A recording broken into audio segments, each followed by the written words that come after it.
Assalamualaikum warahmatullahi wabarakatuh. Yang saya hormati Bapak Vicky selalu dosen pengampu mata kuliah Nasib Keuangan Lanjutan 2. Di sini kami dari kelompok 8 akan menjelaskan materi mengenai foreign currency financial statement. Adapun untuk anggota kelompok kami, yakni yang pertama ada Zuhrufa Firdausi, yang kedua ada Maisa Lutfia Putri Rahayu, ketiga ada Amanda Widya, yang keempat ada Najwa Rahma, dan yang kelima ada Akmal Khairul Akila. Untuk materi selanjutnya akan dijelaskan oleh rekan kami. Baik, pada bab laporan keuangan dalam mata uang asing, di sini ada tujuan transaksi dan konsep mata uang fungsional. Tujuan utama untuk menerjemahkan laporan keuangan mata uang asing adalah untuk menyediakan informasi yang mencerminkan efek ekonomi dan perubahan kurs pada arus kas dan ekuitas perusahaan. Tujuannya juga untuk menunjukkan hasil hubungan keuangan entitas individu yang diukur dalam mata uang fungsionalnya sesuai dengan GAAP AS. Konsep mata uang fungsional di sini adalah untuk suatu entitas adalah mata uang utama dari lingkungan ekonomi di mana entitas tersebut beroperasi. Umumnya ini adalah mata uang yang digunakan untuk menghasilkan dan membelanjakan kas. Manajemen harus menggunakan pertimbangan untuk menentukan mata uang fungsional dengan mempertimbangkan faktor-faktor seperti yang pertama, mata uang yang digunakan untuk arus kas dari aset dan liabilitas, mata uang yang mempengaruhi harga jual, yaitu persaing lokal dan fluktuasi kurs. Yang ketiga ada mata uang dari pasar penjualan utama. Yang keempat ada mata uang dari beban utama, misalnya seperti tenaga kerja, material. Lalu yang kelima ada mata uang yang digunakan untuk pendanaan. Lalu yang keenam ada volume transaksi antar cabang. Lalu ada penerapan konsep mata uang fungsional. Siapapun dilakukan transaksi laporan keuangan antar anak perusahaan asing harus disesuaikan agar mematuhi GAP AS. Metode yang digunakan untuk mengkonversi laporan keuangan ini ke dalam mata uang pelaporan induk perusahaan bergantung pada mata uang fungsional anak perusahaan. Ada dua metode utama. Yang pertama ada transaksi atau metode kurs berjalan, digunakan ketika mata uang fungsional adalah mata uang lokal anak perusahaan asing. Semua aset dan liabilitas ditransaksikan menggunakan kurs pada tanggal raca. Lalu ada pendapatan dan beban transaksi menggunakan kurs rata-rata. Dan juga penyesuaian transaksi dilaporkan dalam penghasilan komprehensif lainnya atau UCI sebagai bagian dari ekuitas pemegang saham. Lalu ada remeasurement metode temporer yang digunakan ketika mata uang fungsional adalah mata uang induk perusahaan, misalnya dolar, AS. Aset dan liabilitas moneter diukur ulang menggunakan kurs berjalan. Barang non-moneter seperti persediaan atau aset tetap diukur ulang menggunakan kurs historis. Dan juga ada keuntungan atau kerugian remeasurement yang diakui dalam labelasi periode berjalan. Lalu ada transaksi remeasurement laporan keuangan mata uang siang, di mana buku teks mengilustrasikan 3 skenario menggunakan Material Corporation dan anak perusahaannya di Inggris, Regal Corporation. Yang kasus ini ada 3 kasus. Kasus pertama ada mata uang fungsional pound Inggris, cara pengoperasinya pound Inggris, dan prosedur yang diperlukan adalah transaksi metode kurs berjalan. Lalu yang kasus kedua ini ada dolar AS, yaitu pound Inggris juga, remeasurement-nya metode temporal. Lalu ada yang ketiga, kasus ketiga yaitu euro, pound Inggris juga, lalu remeasurement atau transaksi. Kasus pertama hanya transaksi yang diperlukan penyesuaian masuk ke UCI. Lalu kasus yang kedua hanya remeasurement dilakukan keuntungan atau kerugian masuk ke laba bersih. Lalu kasus tiga baik remeasurement ke euro dan transaksi kedua diperlukan keuntungan atau kerugian remeasurement masuk ke laba bersih, penyesuaian transaksinya ke OCI. Dan berikutnya di sini kita membahas mengenai business combination and measurement rules.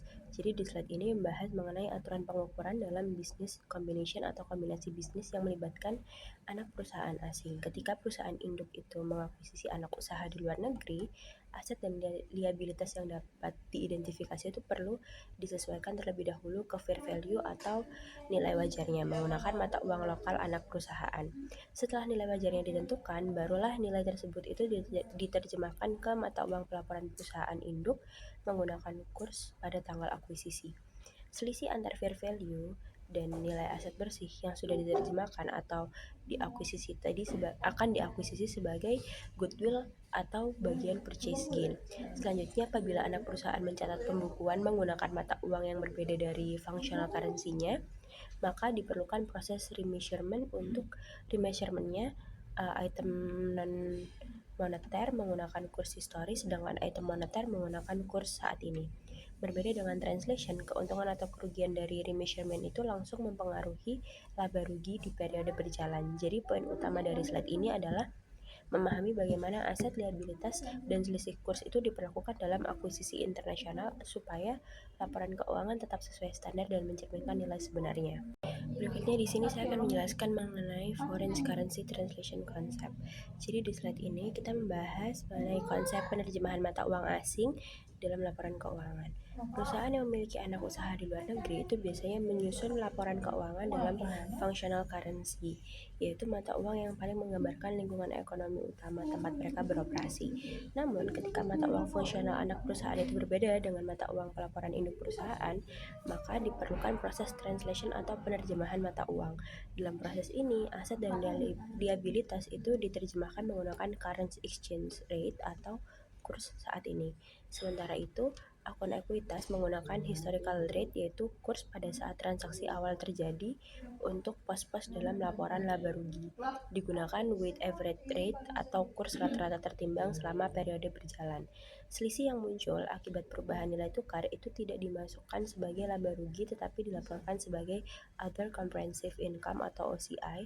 Dengan aturan tersebut, laporan keuangan itu menjadi lebih konsisten dan tidak terdistorsi oleh fluktuasi nilai tukar. Jadi inti dari slide ini adalah memastikan bahwa perbedaan mata uang tidak menyebabkan informasi keuangan menjadi bias atau menyesatkan, yaitu intercompany transaction dan highly inflation economies. Di slide ini kita membahas bagaimana transaksi antara perusahaan, khususnya antara perusahaan induk dan anak perusahaan asing, diperlakukan dalam laporan keuangan.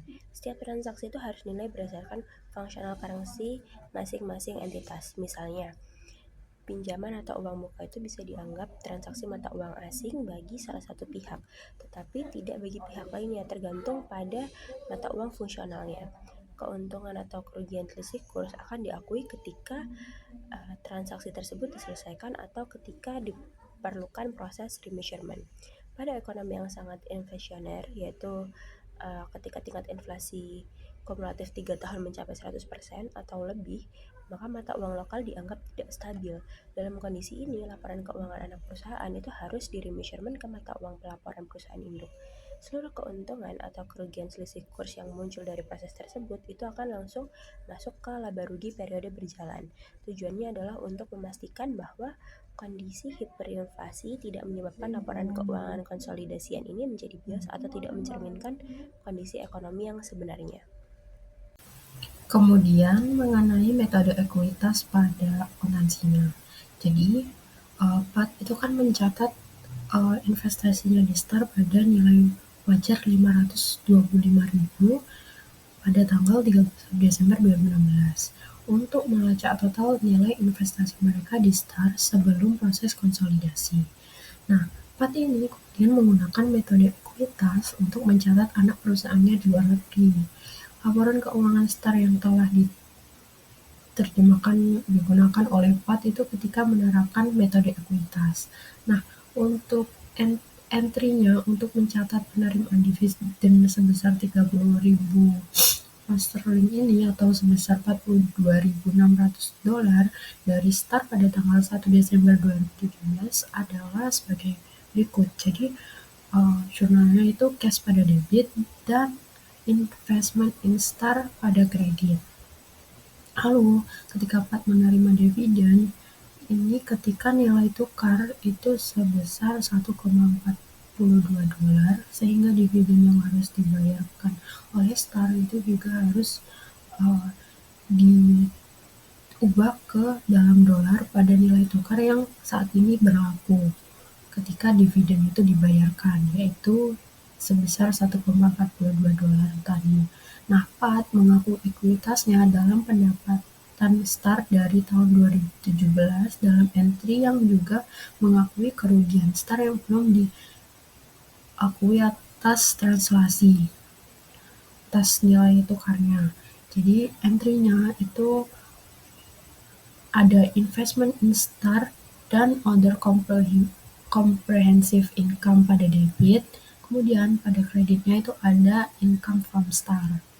Jadi entry ini itu akan mengakui 100% laba bersih Star pada tahun 2017 dalam bentuk dolar sebagai pendapatan investasi dan juga mencakup kerugian sebesar 28.600 dolar dari transaksi yang dicatat dalam pendapatan komprehensif lain.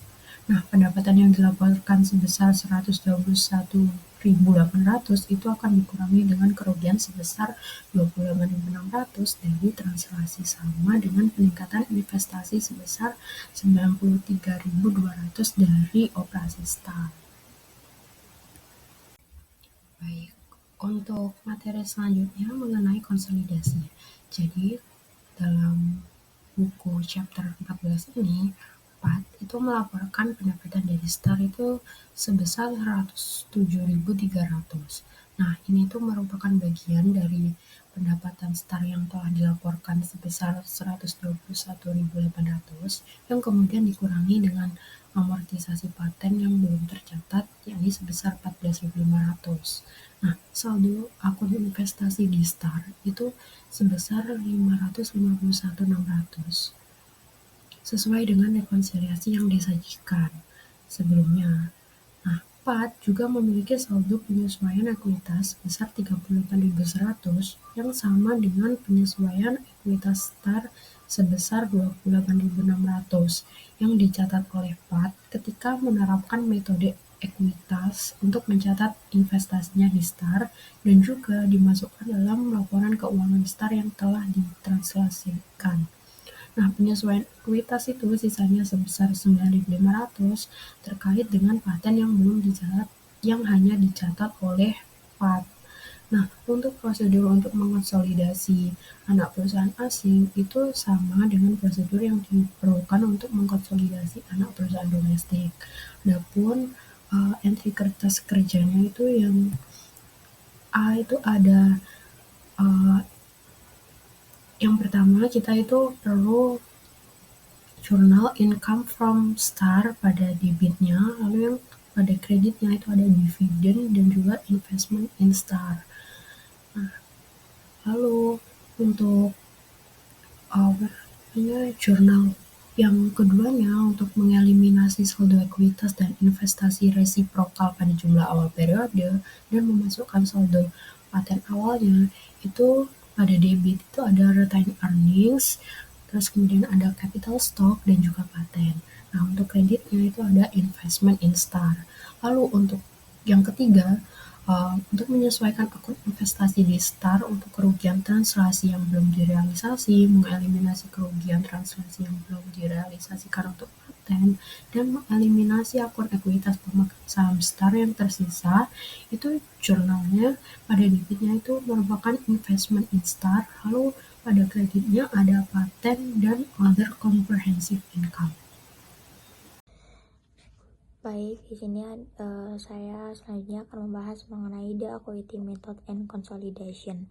Nah, pada slide ini itu menjelaskan tentang transaksi mata uang asing, yang dimana transaksi mata uang asing ini tuh bisa terjadi ketika perusahaan melakukan pembelian, penjualan, meminjam atau melunasi kewajiban dengan menggunakan mata uang yang berbeda dari mata uang fungsional perusahaan.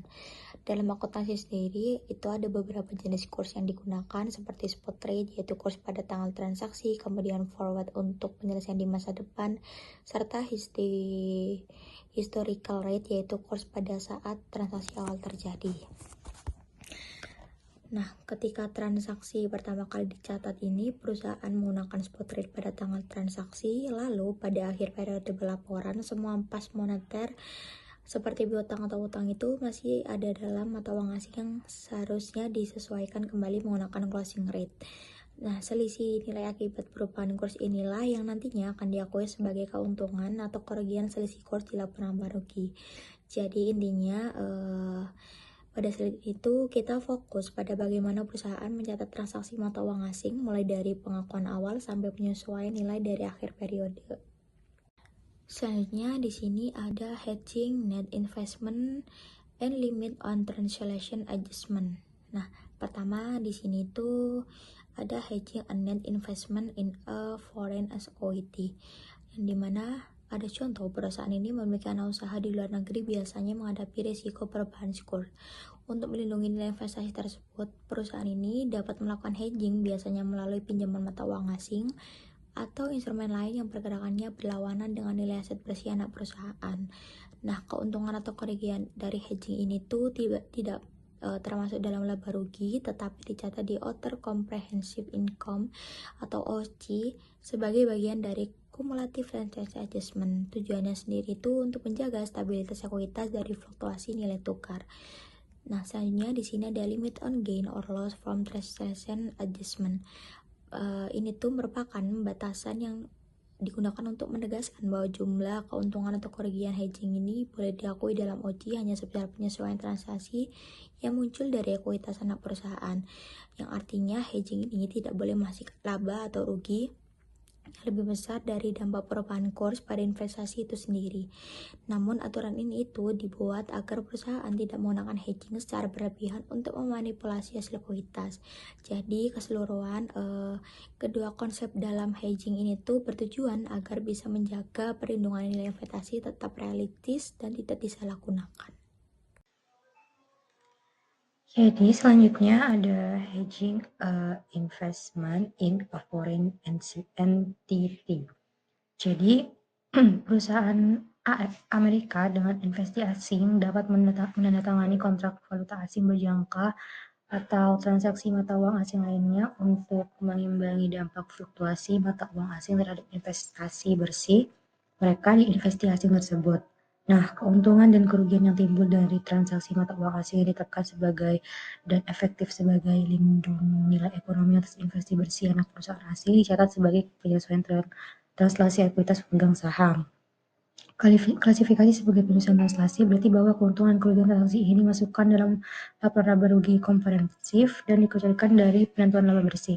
Perlakuan ini diperlukan karena translasi laporan keuangan anak perusahaan asing dengan mata uang fungsional selain dolar Amerika Serikat juga menghasilkan penyesuaian translasi yang dimasukkan dalam laba rugi komprehensif, alih-alih dikurangkan atau dikreditkan ke laba bersih. Nah, yang terakhir ada limit on gain or loss from translation adjustment. Jadi, keuntungan atau kerugian setelah pajak dari operasi nilai yang dapat dianggap sebagai penyesuaian translasi dibatasi jumlahnya pada penyesuaian translasi saat ini dari investasi ekuitas.